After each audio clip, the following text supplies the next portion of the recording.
안녕하세요. 장성 목사입니다. 지금 지난주에 추석 잘 보내셨나요? 지금 우리가 마태복음을 읽고 있는데, 복음서입니다. 복음서라 함은 예수님에 대한 이야기.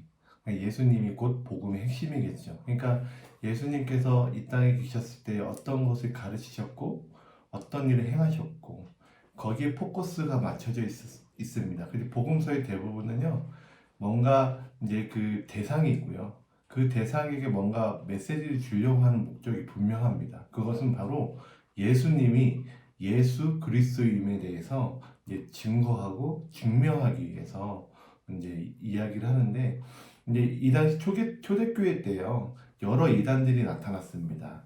그러니까 예수님의 인성과 신성에 대한 의심들이 있었고, 이 당시에는 이분법적인 생각을 해서 영과 그 육신을 따로 생각하는 헬라주의적인 어떤 철학이 사상이 이제 일반적인 상식으로 깔려 있었기 때문에 어떻게 그 거룩하신 영이 이 땅에 인간의 몸을 입고 왔냐? 왜냐하면 육신은 이제 더럽고 죄가 많고 그 영은 거룩한데 어떻게 그것이 하나가 될 수 있냐라는 의심들이 있었습니다. 그래서 이 복음서에는요, 인간의 육신을 입고 오신 예수 그리스도에 대해서 이야기를 이제 강조하고 있고요. 특히 마태복음은 유대인들을 대상으로 유대인들 안에 정말 예수님이 정말 이 땅에 있었던 그 예수님이 그냥 좋은 선생, 랍비, 좋은 랍비, 뭐 좋은 선지자 그 정도 수준이 아니라 정말 하나님의 아들 예수 그리스도이심에 대해서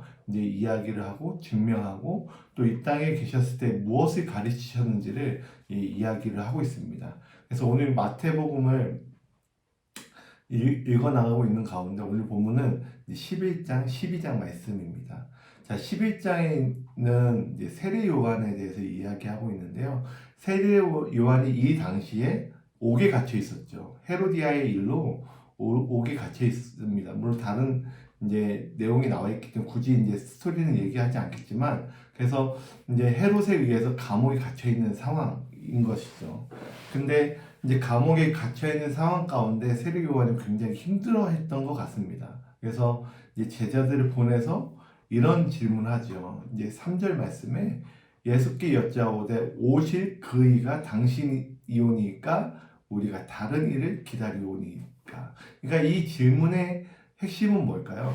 근데 자기는 정말 힘들고 어려운데 당신은 마음이 편하십니까? 왜 나를 구해주지 않나요? 당신 정말 그리스도 맞나요? 당신이 정말 하나님의 아들 맞나요? 라는 질문을 세례 요한이 제자를 통해서 이제 이야기하고 묻고 있습니다. 그때 예수님의 대답은 이렇죠. 예수께서 대답하여 이르시되 너희가 가서 듣고 보는 것을 요한에게 알려라. 그리고 5절 말씀에 맹인이 보며 못 걷는 사람이 걸으며 나병 자가 깨끗함을 받으며 못 듣는 자가 들으며 죽은 자가 살아나며 가난한 자에게 복음이 전파된다 하라. 그러니까 이제 이 감옥 생활 때문에 굉장히 힘들어하는 세리 요한에게 예수님의 사역을 더 이야기해줘라. 그러니까 예수님의 말씀이 또 예수님의 사역으로 말미암아 성취되고 있음을 알려줘라라고 이야기를 하는 것이죠. 그러면서 하는 말씀이 뭐냐면 11장 6절 말씀에 누구든지 나로 말미암아 실족하지 아니하는 자는 복이 있다. 그러니까 이 상황에서 왜 이 말씀을 하셨는가? 예수님은 예수님의 일을 하는데 예수님의 사랑하는 그 세례 요한은 고난에 빠져 있어요. 고난에 빠져 있는 사람을 구해줘야 되는데 구해주지 않고 예수님은 예수님의 일을 하고 계십니다. 예수님은 예수님의 일을 하고 있는 상황 가운데 어쩌면 세례 요한이 실족했을 수도 있습니다. 실족했기 때문에 이 말씀을 하시는 거예요. 누구든지 나로 말미암아 실족하지 아니하는 자는 복이 있다라고 말씀하고 계시죠. 그러니까 여러분들도 우리 인간들도요, 그럴 때가 있어요. 하나님은 하나님의 일을 하세요. 근데 우리를 사랑하신다고 하는데 우리의 상황은 대체적으로 처절하고 어렵고 고난 가운데 있는 거예요. 왜 나를 구해주지 않냐? 당신이 바로 하나님의 아들 맞냐? 라고 질문할 때가 종종 있습니다. 예수님 말씀하십니다. 누구든지 나로 말미암아 실족하지 아니하는 자는 복이 있다. 혹시 예수님 때문에, 하나님 때문에, 바꿔서 얘기하면 여러분들 상황 때문에 하나님으로 말미암아 실족하신 분이 계신가요? 그럴 수 있어요. 그러나 하나님의 일은 우리가 알 수가 없고 하나님은 하나님의 일을 하고 계신다. 그것으로 말미암아 우리가 소망을 얻어야지. 오히려 실족하게 되면은 우리가 우리의 마음만 더 아프고 어려워질 수 있다라는 것이죠. 그러니까 우리가 이 당시 이때 취해야 될 신앙 그 태도는 뭐냐면 하나님이 그럼에도 살아계시고 하나님은 하나님의 일을 행하신다라는 그 믿음이 필요합니다. 그러면서 예수님은 예수님의 일에 대해서 이야기하고 세례 요한에 대해서 인정하면서 칭찬하는 내용들이 쭉 나와 있고요.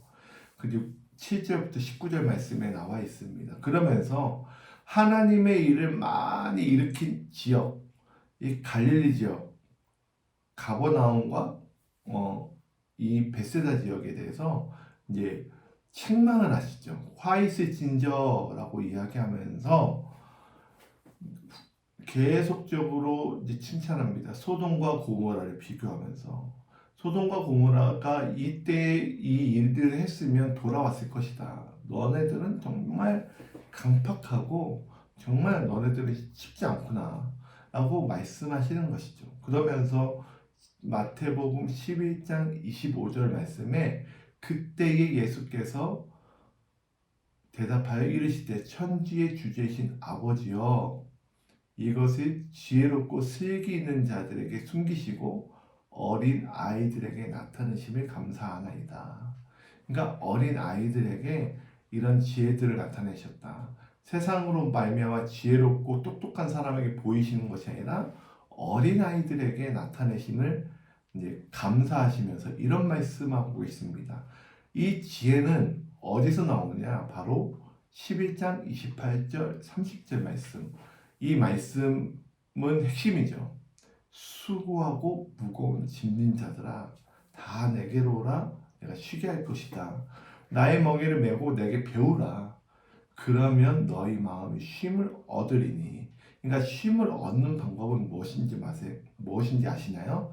여기 본문에 나와 있습니다. 그것은 뭐냐면 예수님을 아는 거예요. 예수님을 배우는 거예요. 예수님을 배울 때에 우리 영혼 가운데 은혜와 또 힘을 얻을 수 있다는 것입니다. 그러면서 12장 말씀에 이야기하는데 12장 말씀에 이제 율법으로 이제 시비를 거는 이제 바리새인과 서기관들과 유대인들이 나타나면서 안식일에 제자들 미리삭을 꺾어 먹어요. 그것에 대해서 이제 비난을 합니다. 그러면서 안식일의 주인이 누구인가에 대해서 이야기를 하고 있고 또 안식일에 손 많은 병든 자들을 치유하는 사건이 9절부터 22절까지 나오는데 이때부터 바리새인과 유대인들은요 예수님을 죽일 생각을 갖게 됩니다. 그러면서 바리새인과 유대인들은 예수님이 귀신 죽였다. 이건 정상이 아니다 라고 이야기하지만 예수님은 그것에 대해서도 대답을 하시죠. 그러면서 유대인들이 또 이제 질문합니다. 무엇을 구해요? 무엇을 구하냐면 표적이에요.